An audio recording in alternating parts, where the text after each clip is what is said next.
Welcome to Vitality Made Simple. The following production is for educational and entertainment purposes only. If you need medical advice, call your doctor. Now, let's go to Vitality Made Simple.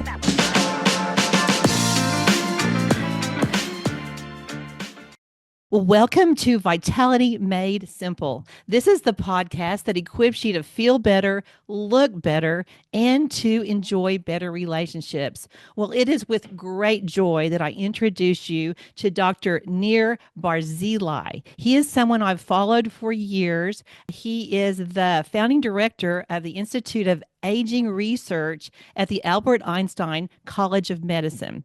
And welcome, Nir. Thank you very, very much. And I think vitality is really a good word. We're using lots of words, health span and longevity and anti-aging and rejuvenation. But I think it all comes to vitality, which is really what we're trying to do. So I appreciate this title a lot.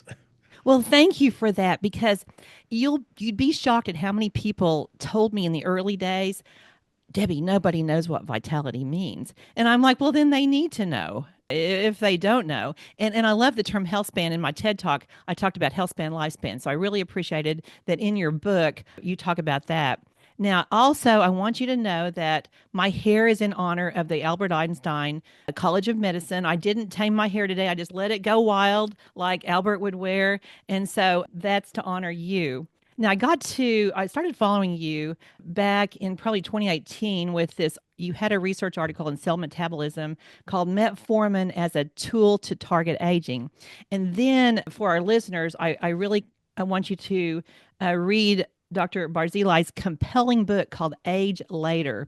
It came out in the year 2000, and he talks about the science of longevity. He looks at aging from the most integrative standpoint that I've seen, because it's not just all lifestyle and it's not just all, medicine or nutraceuticals or any of that. So we're going to learn all about that today. Now, Nir, you've dedicated your career to understanding aging. And you were really early to this party. What led you to start doing all this research? It really started when I was like 13 years old and I was walking every Saturday with my grandfather, who was like 67. And and he was slow and old and obese and had bald and white hair. And when he was talking about his youth, I was like, just a minute, you couldn't have possibly did all the things you're telling me to do. I'm looking at you, right? When we are kids, we're looking at our grandparents and are thinking, where did they come from, right? It's we don't see ourselves going there. And so for me, it somehow was the biggest question of all. When I went to medical school and I learned that you could take a blood test and see the cholesterol level and see your glucose level, I still said, but just a minute, I put me in line of people and I wouldn't know who has glucose or cholesterol, but I would know who's old and who's young. And when I went to my residency, there was an attending who every time we would present a patient, we would say, this is a 67-year-old woman. He said, just a minute, does she look younger or older than her age? And that became, it took time for us to understand, but the fact that there's biological age and that our biological age is not our chronological age is major also in understanding that, hey, if that's true, if we're not really the age that we count, that means there's flexibility that we have to understand. And why don't we make everybody look younger than their age? We figured out that there are 67-year-old that are so sick that and look so bad, and they're 90 years old that you'll give them like antibiotics and they'll be fine for 10 years more. So that's kind of the reason that I thought the biological age is the major thing, maybe the major hope. And now we're in age that we're really realizing the promise that we're beyond hope. Yes, we are. And your book gives people a lot of hope, I think. Of course, you talk about the people that just have these longevity genes. So I want to touch on that, Near, but I don't want to stay on that because we can't change our genetic makeup. But tell us what you found in that area. So let me start that. The reason that research all over the world is looking for genes for diseases is because those genes can be actually target for drugs. Okay, the genetic study doesn't mean, okay, you have it or not, too bad. Not at all. In fact, we have two discoveries on our centenarian genes that have already been translated to medicine. Not for longevity, but they're out there already to show that you don't need the genetic that you 95% you don't need to do genetic transplants, certainly not to diseases of aging. If you're enjoying this episode, please subscribe and share with someone who wants more vitality. Please leave a review, subscribe, and like this episode. It helps to spread the word. Thank you. Well, and the way you look at aging, you don't wait until somebody's sick. You know that people are going to age as they have birthdays and blow out birthday candles. So, so explain your perspective of intercepting aging. Right, right. So it really comes back from there's no the chronological and biological age are not the same. But that's one thing to understand. The second thing that is really important is that um, uh, aging, this biology, how we see old and young, right? This biology also drives diseases. You can be born with genes for Alzheimer's, but you're not born demented, and you're not demented at 1 or 10 or 50. It takes this aging. It's the same for heart disease and cancer and for other diseases. You need the aging. And that's what brings us to the perspective that we need to target our aging. We needed to target our aging to prevent the disease. Okay, we're saying the revolution is let's treat our health and not our diseases. I'll just give you an example for that because there are now longevity clinics all over the world, and I'm following one, and I actually sent a friend of mine to one, and he tells me I was so and this guy has been always he's the way he looks. He is a little bit of a narcissist. He's not a narcissist, but I'm saying he's narcissist from the perspective he's young, he's healthy, he's doing everything. And he was crushed because he was a year older. They figured out that he's biologically a year older. And he thought, oh, I'm for sure younger than my age. By the way, it became worse when he found out that his wife, who's 10 years younger than him, is 4 years younger than their age. So he thought we're coming together, but in fact, now they're 15 years different in age. And he almost went through all the stages of mourning. He was angry, and then he wanted to ignore it. But the point is, the reason is that he had things that he didn't realize. And those things can be easily targeted. He had pre-diabetes, he has high blood pressure, some other things. All of them are treatable. And that's exactly the time where we need to treat you. And I told him in a year, you're going to be younger than your age, okay? Because those factors are things that you could do things, even either with drugs or with exercise or diet or something. Those are things that you could treat. The next day, I'm going to dinner with him, and there's a television persona with us, and which I discovered that she has to go every 15 minutes out because she's smoking. She wouldn't admit to it. And she says, and she looks great, okay, and her skin is great, and she said, I don't give me this shit about longevity. I'm fine. And I just told her what happened to her friend, who she also thought is like her. So now she's going to go to a longevity clinic. The point is, we can, we need to figure out things younger and work on that and prevent diseases. It's a prevention. I so appreciate that. And I know every single listener appreciates that.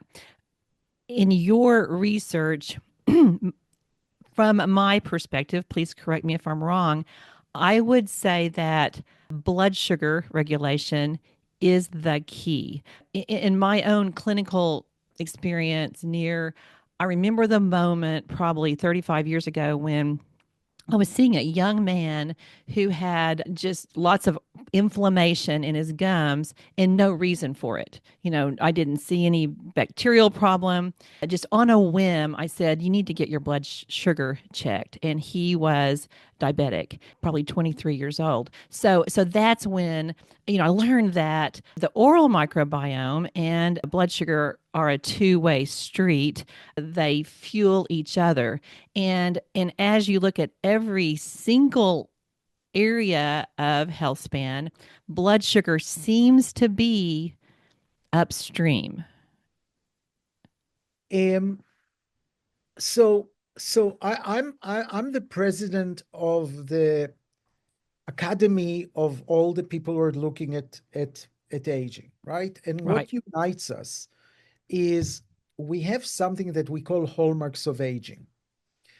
How do you become a hallmark of aging? You show that something goes wrong when you age, and if you correct it in animal models or in humans, you improve the health span and maybe the lifespan of animals, right? And lifespan. Um, and my job is not to let anyone win, anyone be in the model. Like you're saying, it's glucose. Okay, metabolism is the middle. Metabolism is one of the hallmarks. And the reason for that is when you fix any one of them, you improve the other. You don't need to treat all of them to make progress. Maybe it would be great to treat all of them, but you don't need to treat all of them to make progress. So to use this example of metabolism, and by the way, I'm an endocrinologist, I'm a diabetologist. My research was in metabolism, right? So I'm not disagreeing, and those are the examples in my book. But since my book, something really proves this concept that that those are hallmarks that are connected in each other. Metformin is commonly believed to lower glucose and to be related to metabolism.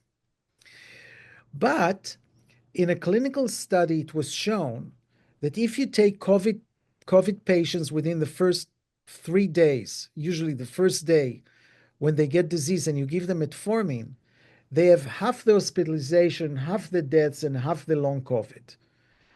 Why? Because it's not only about metabolism, it's about immunity, which is another, and inflammation, which is another hallmarks of aging.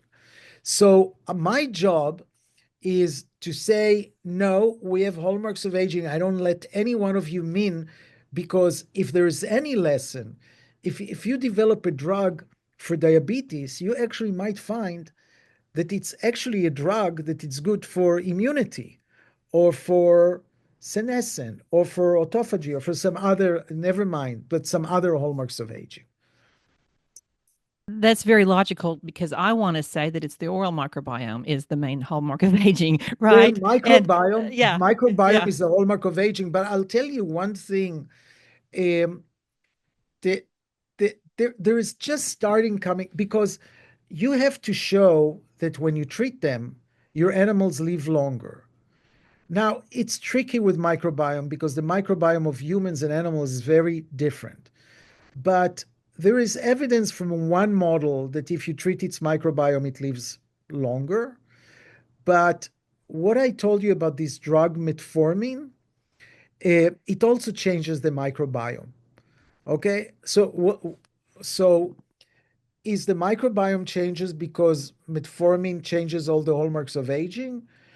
Is metformin changing the microbiome, and that's what affects the biology of aging? It's hard to find a cause and effect here, but I agree, microbiome is one of the hallmarks of aging. Well, and you talk about in your book that metformin is a tool, it's not the goal. How do you see it used? Like what dosages near are being used So to okay, treat so this? so two things you should, since my book. the, when I use metformin as a tool, the tool is, how do I convince the FDA to understand that aging can be targeted, okay? And we use metformin in the tool. Actually, this study is probably going to go, it's not only metformin, it's going to be like the Ozempic kind of drugs, okay? There are four drugs. There are four drugs that basically those studies have been done. They were given to one disease, but they prevented variety of others.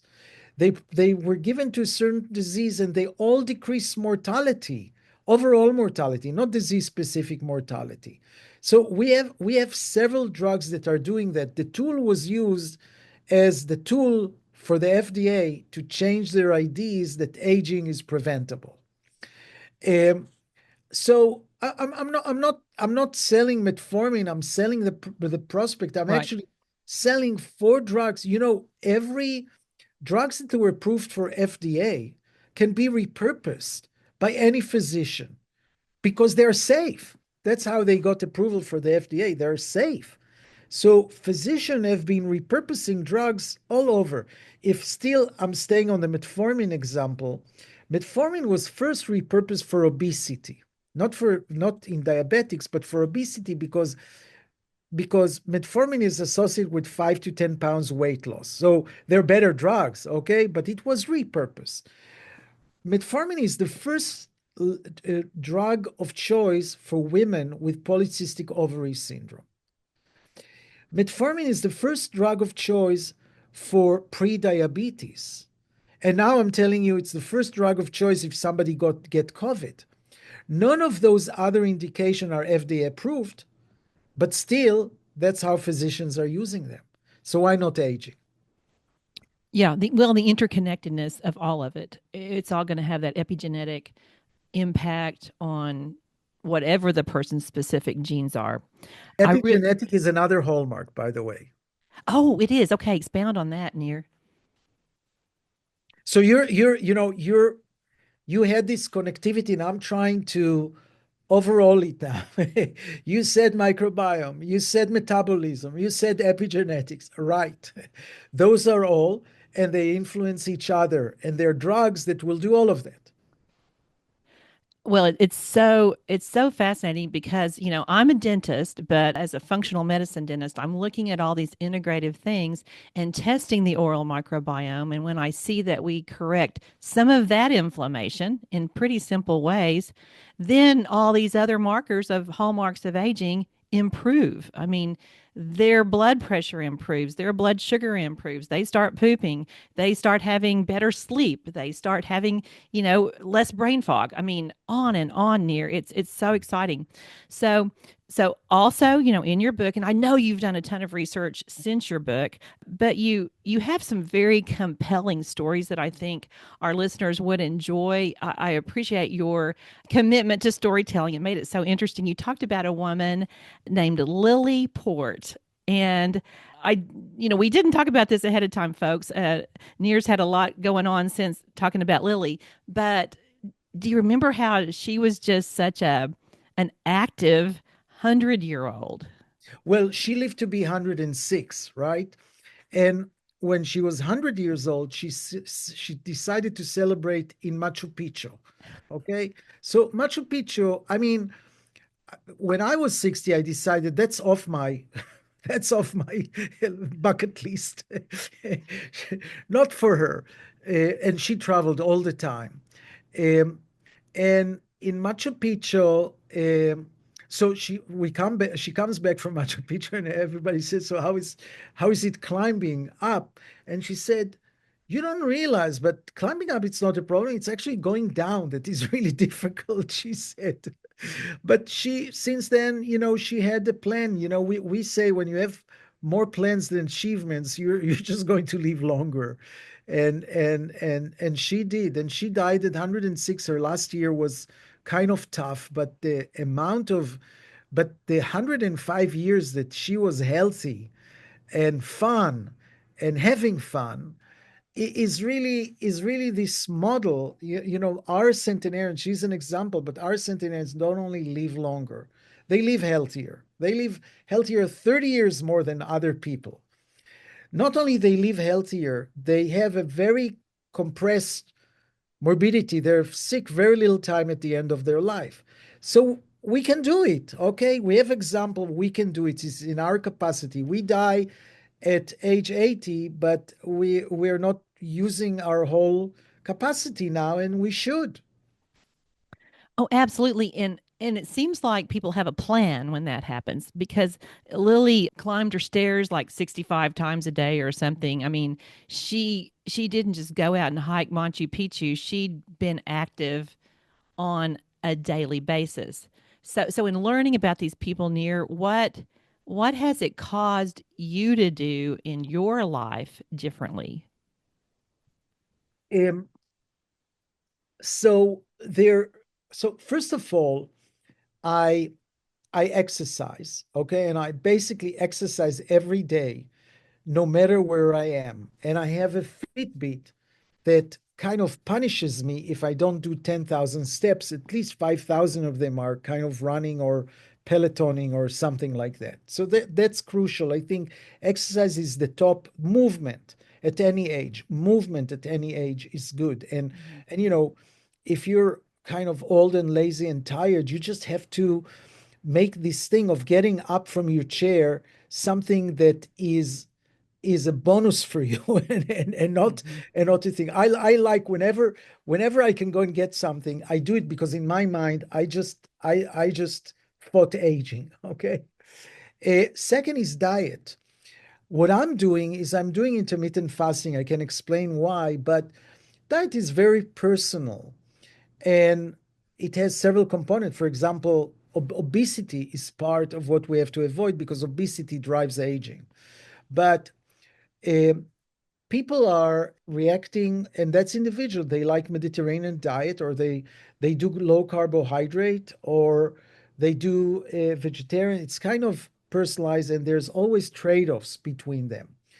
The third thing is sleeping, and sleeping is kind of difficult. So on one hand, the young people, their problem is binge watching. Okay, they binge watch and then it's 2 o'clock and they have to wake at 8 o'clock and that then they're tired and then they're eating more and there's lots of consequences. For us who are older, it's just falling asleep and staying asleep. And the thing you want to do is you want to be 8 hours in a dark room without your electronics. And I'm trying to do it every day, and I'm still on 6 hours and 40 minutes on average every week, which is fine for me because I know that's who I am. But if I don't do the 8 hours, I don't get to the 6 hours and 40 minutes. And social connectivity, for both of us, it's not an issue, right? But some people are very lonely. And that has an underlying biology. They also die younger. I really think that's key. I appreciated in your book that you dedicated it to your parents and grandparents who didn't actually have a chance to know these things that you're teaching us. But then you dedicated it to your wife who helps you stay young. So I knew you were someone that I was going to like. And because relationships are the key. So tell us about, research into that fascinating area. Well, so so I'll tell you, first of all, it's true. I think the basic of my marriage has been great to me. And by the way, this is in spite of the fact that my wife has as impressive career as I did. She's a corporate lawyer. She was in the executive committee of one of the biggest firms in the world, Sidley. She was the head of their global corporate tax group.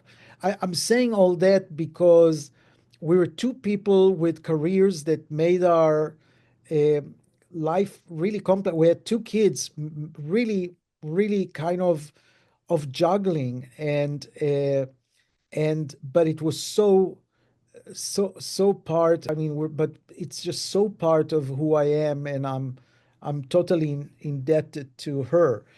I I I didn't I didn't I don't have anything of my research that supports that for the simple fact that most of my, not all, but most of my centenarians have lost their spouse, okay, and they still continued, right?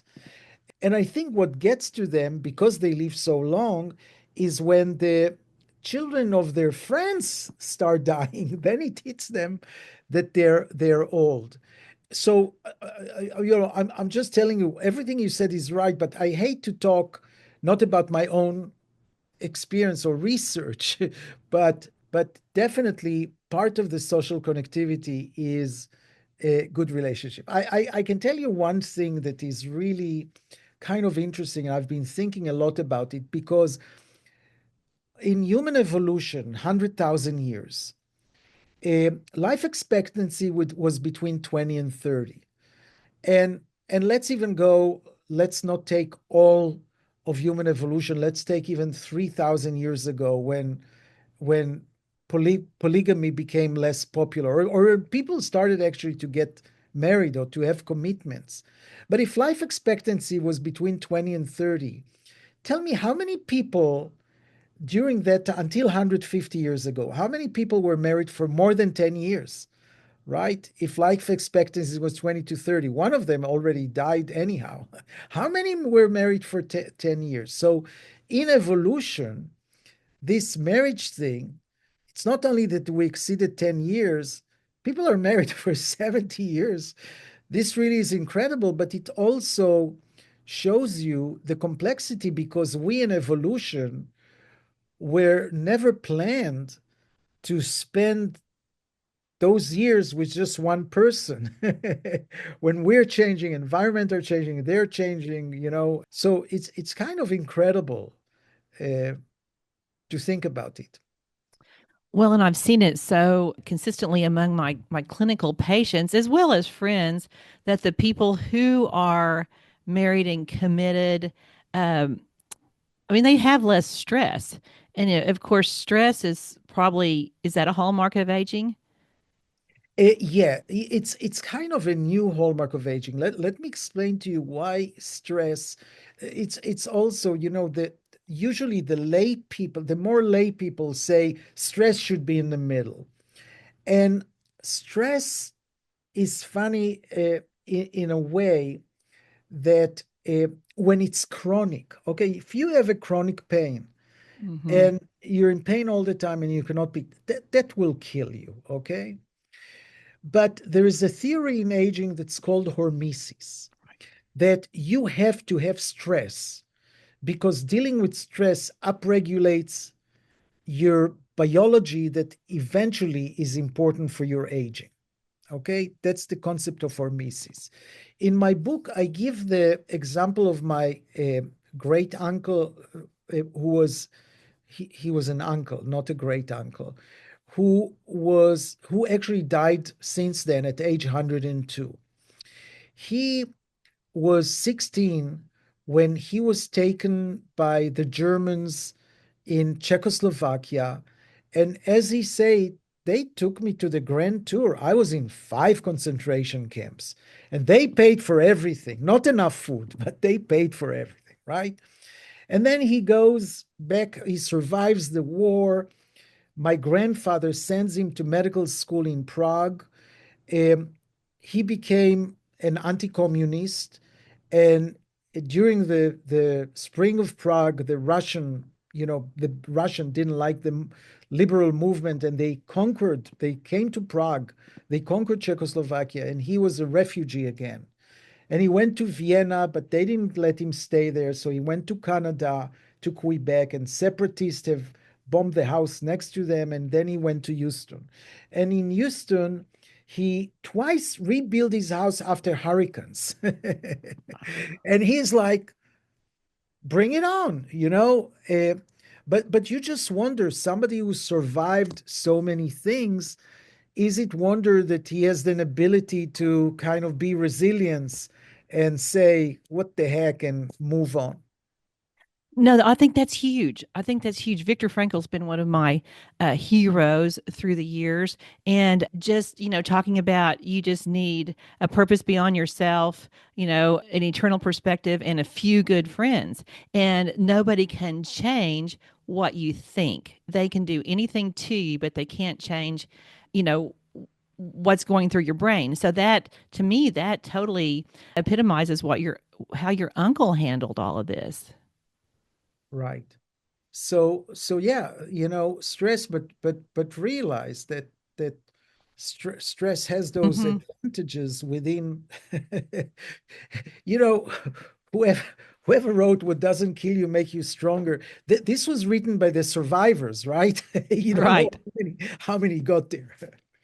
No, and it's really how you look at it.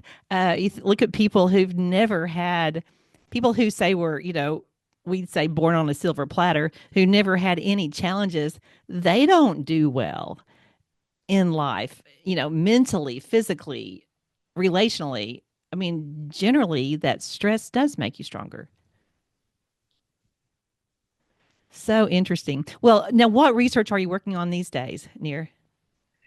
Well, um, one of the really important questions, kind of rate limiting, is the fact that we can look at each other and see if we're aging slower or quicker, but there's a no not a test for that, right? And I wish that we could have a test. And by the way, it's not going to be just one one measure. It's going to be a combined measurements, okay? Because it's that complex. But a measurement that will really say what's your age, but more than that, that will say what you not only say what your age, but if we start treating you, if you start exercising or dieting or something, it will really show in a 3 months that you're making progress, just like any other drugs. It's also important for biotechs who develop drugs Mm.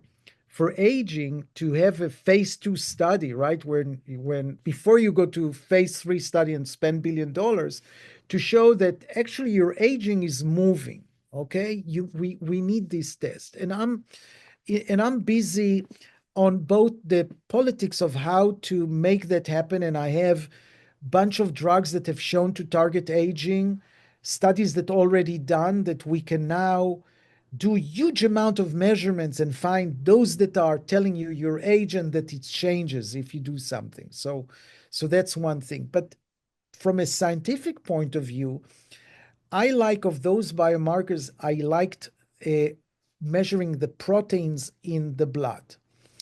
And we've been measuring in one of my studies 5,000 proteins in 1,000 people. So that's a huge amount of data. And we already described which are the proteins that change between the age of 65 and 95. And we can make those clocks that tell us what is actually the age. And we show in the clocks that we can tell you basically when you're likely to die or how many years you're going to live. So those are important tools. But the more exciting part is when we started doing that, we discovered that a lot of the proteins are of a breakdown. Things are breaking down. We can find pieces of cells. We can find um, collagen and other things that makes our body that is breaking down. And so we went farther and we found out that because cells are breaking down, we can measure actually the age of your brain or your liver or your kidney. Now, they're very much correlated to each other. If you're young, if you're overall younger, all your organs are younger. And if you're older, older organs are different. But we have now bunch of people who seems to age slow by their biomarkers, but their brain seems to age fast.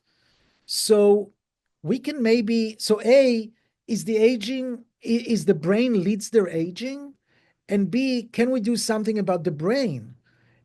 Or should we look at the brain? Or if it's the liver, okay, so are you alcoholic? Do you have hepatitis? Do you have cancer? We can see which organ kind of leads your aging, and it will help us find the best drug for you. So is that an ongoing study that people can be in at this time? No, No, well, generally, no. This study is not recruiting anymore. It's a longitudinal study, so we're not recruiting anymore. What we are recruiting is if you have or you know somebody who's 100 years old, we have this Super Agers project that is on the web of the American Federation for Aging Research, AFAR. And we're trying to get as many centenarians as we can in order to find as many longevity genes, genes that slow its aging, as we can. And so there's a web for that, and it's all through web. In other words, if you have 100 years old, they'll get a tube to spit, and this will have enough DNA for us to know a lot about them. We want also one of their children. They're not children, one of their offsprings, and another three from the same background. So, like if we have an Indian centenarian, one of his son and the woman he's married to, if she doesn't have longevity, those are the triplets that we need. But our research has been so fruitful that we want to make the most out of it. There are lots of 100 years old that have secrets that are really important to know. Oh, that's thrilling because people want to know what are a few things I could do. I would think, are you looking at things like forgiveness and anger and friendship and even those non-biological markers near? Um, Not in that study, and let me tell you why it's a problem. So some people are coming to me and saying, you have to meet this person. You just have to meet the person. And I know they're really terrific, but I'm going to meet this 104-year-old guy who's just amazing. Okay, he's amazing. He's like a really nice person, very considerate. His daughter-in-law was always great to him. There's nobody that is a problem. And I have this wonderful talk with him. And I get out of the room and I bumped into his son. He's 82 years old, right? And and I tell his son what I just told you. And he looks in my eyes and says, you should have seen the son of a bitch when he was my age. He was a terrible, terrible person.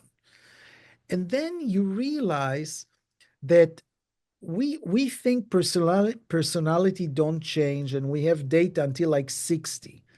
But think of what happened since then. You retire, you move, your spouse dies, you're moving to another place. In the meantime, your brain is aging too. And so actually the adaptive personality that you get doesn't mean anything to what happened in your life. That's why we have a longitudinal study where we're trying to follow that. But our centenarians have a really great personality in the sense that they're outgoing and optimistic and other things. But is that what led them there, or is that the consequence of their life? We're not sure. Probably both, but we're not sure how much. Boy, it could just be that they've learned to do things differently and that's helped them unwind a few years maybe. I always tell our patients their goals to live to be 102 and have two bad days. And you're really helping people do that, Nir, with your research. I appreciate it.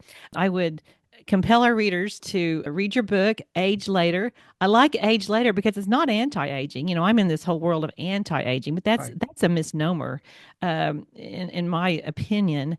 Now, is there another book being planned to share this new Eh, research? well, only in my mind. Okay, I think there's really lots of things that are happening, and the book would look different. Or no, it'll be part two. It will, okay, this is what it is, and now we know better what to do about it. I just want to tell you about this age later. Um, that I wanted the book to be called "How to Die Young at a Very Old Age." Okay, and and and that's the title I wanted. And when they came with IH later, I said, "How do you know that this is a title? I'm giving the lecture. I think it's a better title." And they didn't give up. So I did my own study. I asked people for names for books, and I sent to all my friends to rank. Okay, where books were Age Later and How to Die Young at a Very Old Age were part of the choice. And to my surprise, the majority was for age later. So I got it wrong. I got it wrong, and age later is good, and I mean it. Well, you got it right. I mean, you were so close to it all, and that's exactly what the book's all about. It's getting old more slowly and feeling young longer. So really appreciate your research. I appreciate your time today. And listeners, share this far and wide. This is the kind of information we love on Vitality Made Simple, because it's all about feeling better, looking better, and enjoying better relationships. And I thank you all for sharing this podcast. We're now in 136 countries, and I think over 5,300 cities, and that's because you guys have shared. Nir, is there a place people can follow you? I mean, I've kind of dug you out through research, but is there a specific place? There's maybe but I'm trying to hide a little bit, but I think you'll get a lot of information through this academy. It's called the Academy of Health and Lifespan Research, AHLR. And that highlights also other members. So there are lots of expertise and lots of great stories, and that's how you can get me, probably beside my affiliation with Einstein, where I'm leading one of the biggest center in the world for the biology of aging. Oh, exciting. I'll put all that into the show notes. And I thank you for your time. You all join me on Instagram. We're talking about ways to age fearlessly and feel better and enjoy our lives. Doctor, thank you so much. Thank you for your time. I know you've just come off a long trip, and it's a big deal that you would take time to be with us. I sincerely appreciate it. Thank you for, spreading the gospels. I think it's very asymmetrical. We actually know a lot and are ready to do a lot, but actually our clients don't. So it's really helpful that people like you are taking that. And so thank you, not me. Well, it's a joy, because I get to meet people like you. And it's a joy for our listeners, this family we've created. Blessings until next time. Thank you. All the best. Hey, thank you. I'll close it there. Thank you so much. You're just, I knew you would be such a nice person, and that's really important to me. Thank you. Thank you. Best wishes. Okay. Talk to you later. Bye-bye. Thanks for joining us on Vitality Made Simple podcast. Be sure to visit drdebbiozment.com for our courses and resources designed to help you feel better, look better, and enjoy better relationships. Please remember to like, subscribe, and share. Thanks for joining us.